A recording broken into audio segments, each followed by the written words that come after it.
And it's another Saturday morning, Random Roots KEOS 89.1 FM College Station, Bryan. We're streaming to the world, KEOS.org. And we're talking with the Twangtown Paramours, all the way from Nashville. We're recording this in advance because they're actually out on the road, I think. We're about Hey, to leave guys. in about 2 hours. Hey, how are you? Doing great. And it's good to see you two again after quite a while since our paths last crossed. Long time. Long time. And the last time I remember getting an album from you was something about Friday night, The Promise of Friday Night. Was that what it was called? 2012. 2012, 12 years ago. Indeed. So you've got a new one out now. Yes, we are very excited about it. It's made for the folk world, for the folk audience, and for the folk DJs. And it's called The Wind Will Change Again. And yeah, it's real interesting. The wind will change again because that has to do with bad weather, both physical weather and the weather of emotions and all that type of stuff. A lot of kinds of weather. A lot of kinds of weather. And right here in Texas this week, we are having cold weather, which is slightly unusual for us. I know Mike and I have chatted just briefly on this. He's not real big on delving into his songs and talking about them. Well, I'll do whatever you want. The point I like to make is we're often asked to tell people what our songs are about.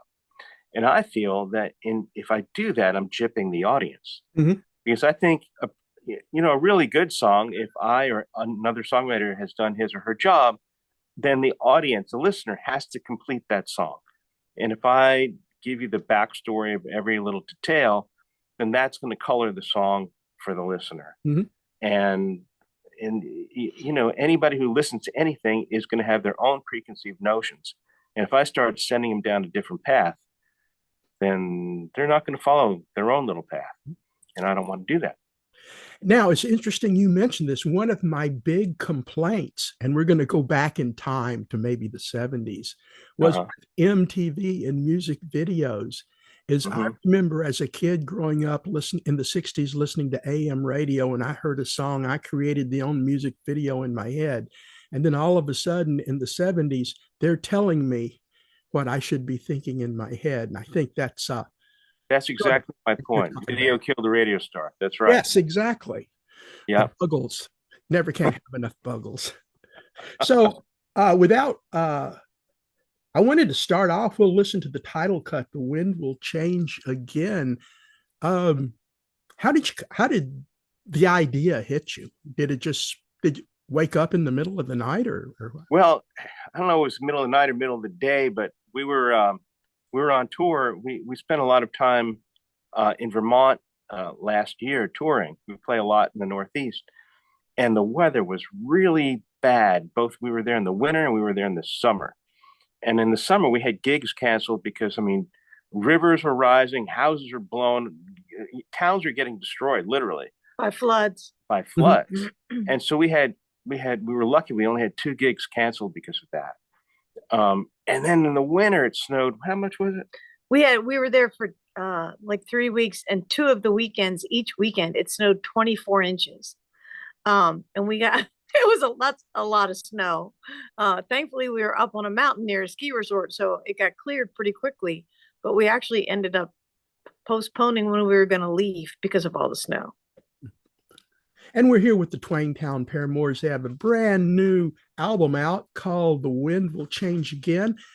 My favorite song of the songs that they wrote on there is the next song I want to talk about, because I'm an incurable romantic. And for a group with the name Paramours in it, that suggests romance. And if you've seen any of their album covers or publicity pictures, there is an underlying theme of romance there.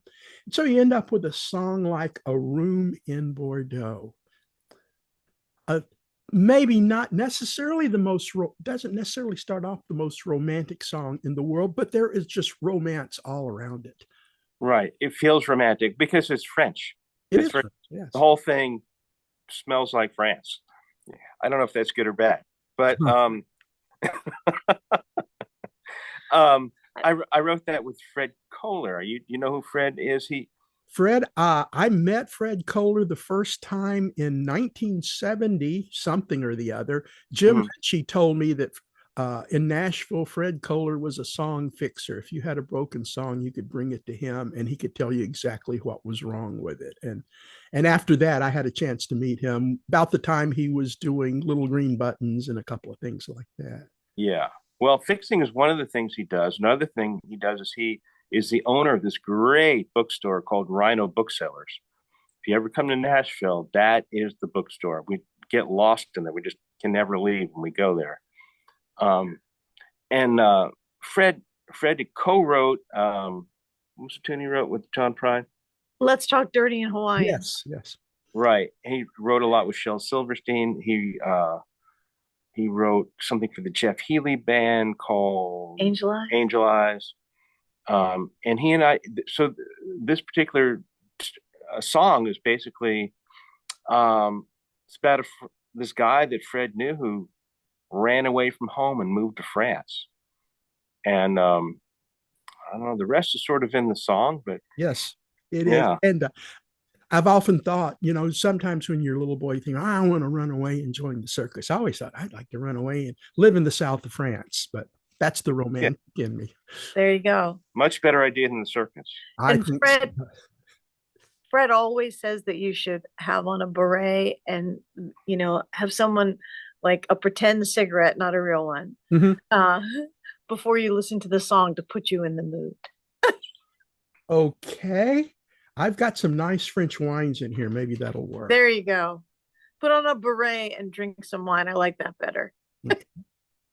We're going to play that. And now we're going to jump. I've been dancing to this next song around the house.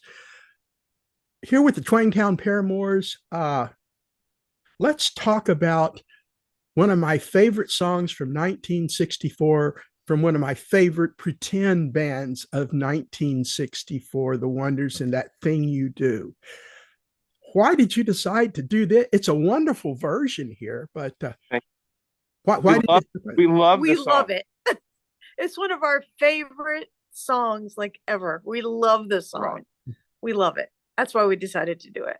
And we wanted to pay homage to Adam Schlesinger, who passed away because of COVID early on. And we love his songwriting, and we love this song. And we were just like, you know what? Let's record it. We love it so much. And we may re-release it the next time we do a full band retro blues album. We'll do it electric. But I thought it'd be interesting to do this acoustically and with a female vocal. And basically, I think I have to tell you, the original version I think is the definitive version, and we can't beat that. I listened to it; it's just a stellar performance and recording and arrangement. And I knew we weren't going to. The worst thing we could have done is try to imitate that. And in fact, I always tell any of my studio clients or anybody I produce, please, we've got that John Prine song, we've got that other song. We don't need a bad imitation of it. Please do what you want to do, add something to the song. And that's what we tried to do with this acoustic version. Killer bass part. You like the bass part? Bass part was killer. Thank you. Appreciate that. You're looking at the bass player. Yeah. Now, I realized that. Thank you. The other thing we like to tell people, and this sometimes confuses our audience, we say we're going to play our favorite Beatles song that the Beatles never sang and never wrote, and then they're completely flummoxed, and then we play the song. Mm-hmm. It's just an incredible song. I bought the DVD of the movie because it's my favorite Tom Hanks movie, because I was starting out playing in a garage band in late '64, and it just really hits home. Yeah. They came out with the director's cut where they added a lot of footage to it and just really fleshed out the characters. And I'm going, why didn't they release the director's cut in the first place? Because you learn a lot of things about the characters that you don't realize from the release version. I didn't well, know that. I've got I don't know that I've got the director's cut, but I think I do have a DVD with a lot of extras on it. Mm-hmm. So I'm gonna have to go look at that DVD again. The problem with a director's cut is that like a song, a really good movie is a concise story. And so I think the director's cut are for people like you and me who want every little detail, but for the average person who wants a, you know, a Mhm. really pointed story, a 90-minute movie or a 3 minute, in this case, a 2 minute and 30-second song is better. There's an interesting fact about the song that I was reading an interview with Adam Schlesinger, and he wrote the song, but he wasn't going to send it in for consideration because he didn't think it was good enough. And the guy, his co-writer, that also was the same guy that sang it, and I can't remember his name, um, told him, "Oh no, you need to send it in. You need to send it in." And then, of course, it became the movie was a hit. The song was itself became a big hit. Like I think that's his most well-known song, that and Stacy's Mom. Mhm. But yeah, we love that song. Like it just makes you happy to hear it. It does, and it made me dance around my room here. Yay! Okay, and we're back once again with Mike T. Lewis, Mary Beth Sammer, the Twangtown Paramours from Nashville, talking to us about their new CD called The Wind Will Change Again. And let's talk about a song, Old Friends. Okay. That one, the beginning of that came from my pen and paper, and I literally write with pen and paper. I don't type. I write. And I have some really dear friends that I've known since I was 19, who I worked with at a resort ranch in Michigan, and we are during the summers when I was in college, and we're spread out all over the country. Most of them are musicians. We're spread out all over the country, but I see them at least once a year, sometimes 2 or 3 times a year, and they're just always very supportive. And when I see them, it's like no time has passed. And so the whole basis of that song is really to show what a blessing it is to have those sort of enduring friendships. I feel like it's rare that you get them, and I felt so lucky and still feel lucky and honored that I've got these friends that have stood by me through, every phase of my life basically. And so we wanted to point that out, or just kind of put that out into the universe about how lovely it is to have those friends and how important it is. Here with the Twangtown Paramours, Mike T. Lewis, Mary Beth Sammer here, and another song from their new CD that probably most of our listeners are familiar with. Great Jimmy Dale Gilmore song called Tonight I'm Gonna Go Downtown. And the interesting thing about the arrangement on this is it is done very, very sparsely. The notes say says one guitar. I hear two guitars. No, it's actually two guitars. Yes. Yeah. Yeah, I was looking two at guitars, two voices. Yes, that's what I heard, and I was reading the notes, and it said one guitar and two voices. I'm going, boy, he really got good if he could play both those. No, don't believe everything you read. But it's such a great song to begin with, whether Jimmy Dale is doing it or Nancy Griffith was doing it. Right. I used to be in a duo that did it. So years ago, back in the 80s, I guess it was, maybe. Yeah. Lose track of time. But it's such a wonderful song. It is. It's a deep song. And again, it's a very concise song. It's suggestive of a lot of things. It leaves a lot of room for the audience. I mean, I never discussed with Jimmy what the song means. I mean, I've got my own interpretation. But we love that song. And who was it who decided to do that? Was it you? It was Mary Beth. And again, we wanted to do it a little differently.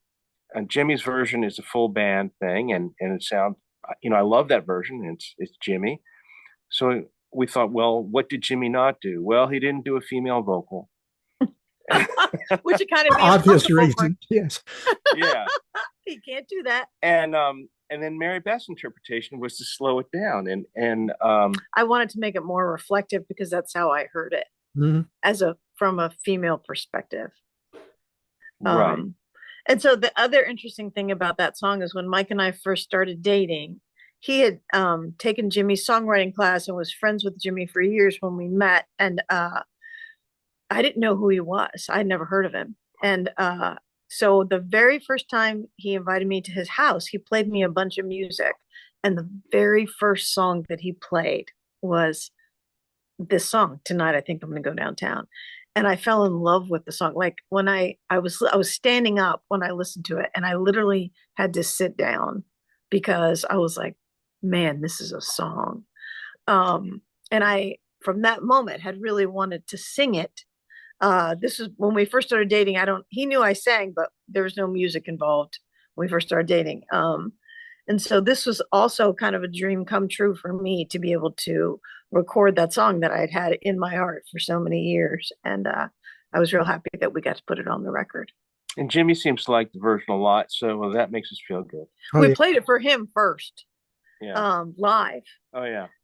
In a song circle. I talked to him and I was like, "Can I play one of your songs?" He was like, "Sure." I was like, "Are you sure? Because this is a song circle and I'm singing your song." And he's like, "No, I want to hear it." So he played it, and Colin was there. His son Colin was there, and Janet, his wife, and they all loved it. So I was like, okay, that makes me feel better, because you don't want to sing a version of a song that somebody has written and kind of poured their heart into, and then them think that it sucks. I should mention, because we're talking about Jimmy, he wrote that with a guy named John Reed, who I've never met, but it took two people to write that particular song. The other lovely thing about Jimmy and Janet is that, he's this Texas icon guy, but he's so approachable, and he's been so lovely to other artists and really mentors other people and encourages other people and supports songwriters and Texas music. And he doesn't have to do that, but he does. And he's just this lovely, lovely human. And it makes the song to me even more special that it comes from him. Okay. I'll get off my soapbox now. And that's it with our special guests today, the Twangtown Paramours. We've been talking with Mike T. Lewis and Mary Beth Zammer from Nashville, about to leave and hit the road, but took some time to talk to us earlier in the week. And I'm enjoying your CD a lot, and I'm going to be playing a bit from it over the next few months, and I'm going to dance a lot to that thing. Great. Thank you. Thank you so much for having us, Wayne. Yes, thank you so much. It was lovely to see you, and please give our best to the fair Serena. I will do that.